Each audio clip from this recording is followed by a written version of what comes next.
All right, friends, we're going to go into the app called Book Creator, and it looks like a rainbow book.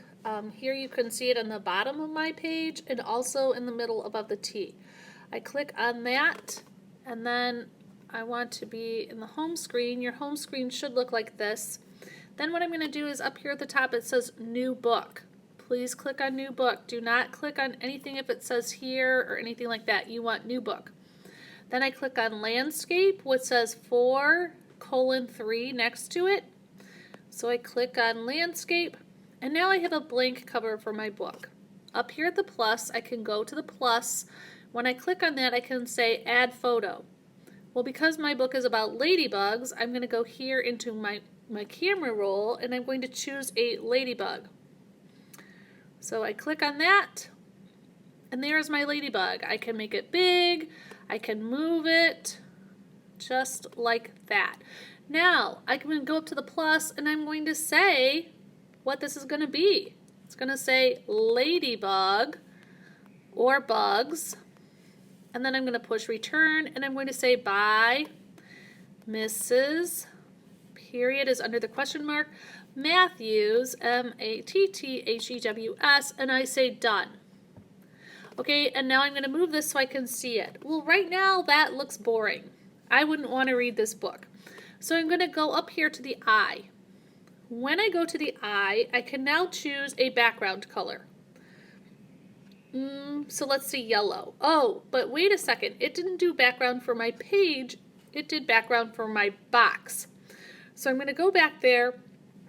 Anything that is highlighted with a blue around it, that's what I'm going to be working on. I want it to be my whole page. So I'm going to go to undo.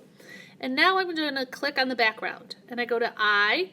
And oh, I have some cool backgrounds. I see that there's lightning. I see that there's sun. But I want to make sure that people can read my book. So let's see. That looks pretty good. I like those polka dots. Now I am going to go in and I'm going to click on the typing. When I click on the typing, I can go back up to the eye, and then all of this changes it. This changes how big the typing is.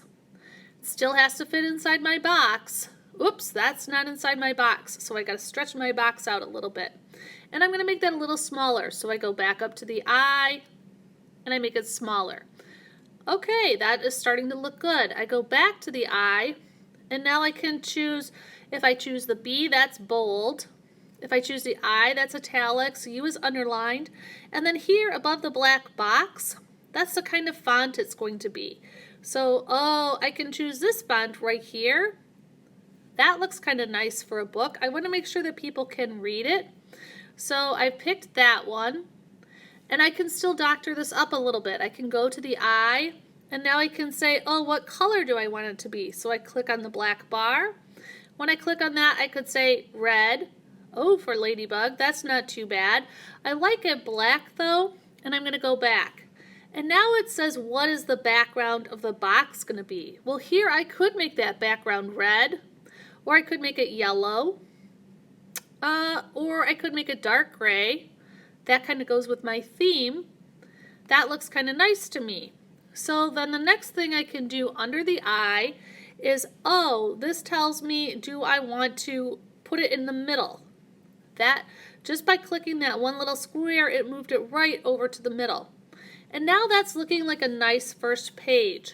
If I wanted to, I could record here, and I could go to the plus, go to the plus to record, and I could say what it says here. Click on record, push the start button, Ladybugs by Mrs. Matthews. Click the stop button. I say, yes, I'm finished recording. And now this little button's going to be part of my book. So that's the cover. Boys and girls, I click on the arrow, and now I have a new page that's ready. And then I would go through the same process. I would go up to the plus to add things, pictures. I could take a picture, the pen. I could add text, add sound. Let me show you what the pen does. If I click on the pen, right now it says it's black. And so I could draw a picture of a ladybug. I know it has 3 body parts. I could color this in. I could give it a wing right here and a couple of dots like this, so it's starting to come together. Here are its legs. The legs are always attached to the thorax. So there it's starting to look more like a ladybug. And then I could add red. Oh, see, and now it says marker. It says crayons. It says a different kind of marker. This is one that just puts out emojis, and you could use that for a border, but not really for a picture. But I want to change the color of my marker. So let's see here. I go up here to this black circle. That will change the color. I'm going to make it red now.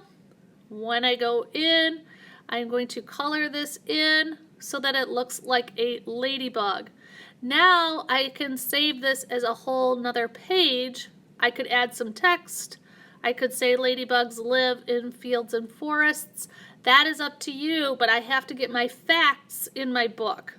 So here you can see, colored it in. If I don't like it, I can go to undo and it takes out the last one I did.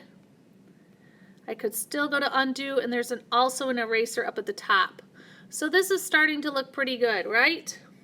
And there you could see that there's magic inks, and I'm sure a lot of you are going to want to use that. But you have to be careful when you think about using the magic ink. How's that going to work? So, friends, then when I'm done, I can say done. And now I can move it. It's a whole drawing. I can make it bigger. I can make it smaller. So that's one of the features. If you choose to use one of the fancy ones, if I go back here to drawing, and you use a fancy one, it must be part of your picture. It can't just be something that you're putting in so that it will be fun. Like it could be the border. Okay? I'm going to undo that right now. So what I'm saying is we're not just using the fancy pens just to use them.